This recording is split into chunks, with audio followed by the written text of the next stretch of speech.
The search for hundreds missing from the capsized ferry continues around the clock in South Korea. Divers retrieved more bodies and no survivors on Wednesday. The hope of finding air pockets within the Sewol are dwindling as well. CCTV's U-Jean Jung is live in Jindo. And Eugene, has there been any progress with the search and rescue efforts so far today?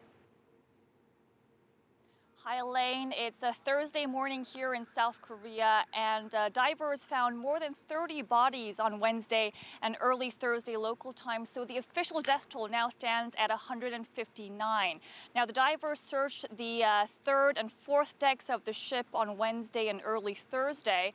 Now, many hope that more of the missing passengers would be on the third floor, as there's a cafeteria there. And since the ship submerged during early morning hours when it was breakfast time, many had hoped that most of the missing people would be there on the third floor. But much to dismay, Elaine, no bodies were found on the third cafeteria, and no were found on the third and fourth decks as well. So the search continues on today. Now, according to local media, the bodies of those retrieved during the past 2 days tell a desperate story.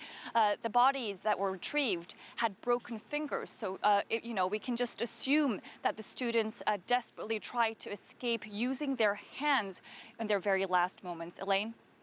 And Eugene, all week we've been hearing about the difficult conditions for the divers and how hard it has been to retrieve the bodies. But is there a sense there that some progress at least is being made, that things are moving forward?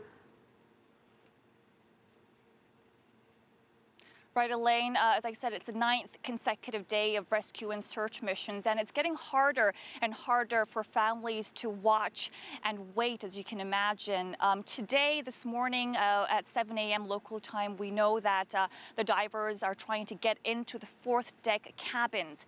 Now, we know that only the Tanwon High School students were staying on the fourth deck, so many are hoping that if the students stayed in the cabins as they had been advised to do so by the cabin crew, we may be able to find more bodies today if the search goes well. Now, as I said, no air pockets were found on the third and fourth deck, so the hope to find those missing people still alive, that hope is diminishing rapidly. Elaine? All right, CCTV's U-Jean Jung live for us in Jindo.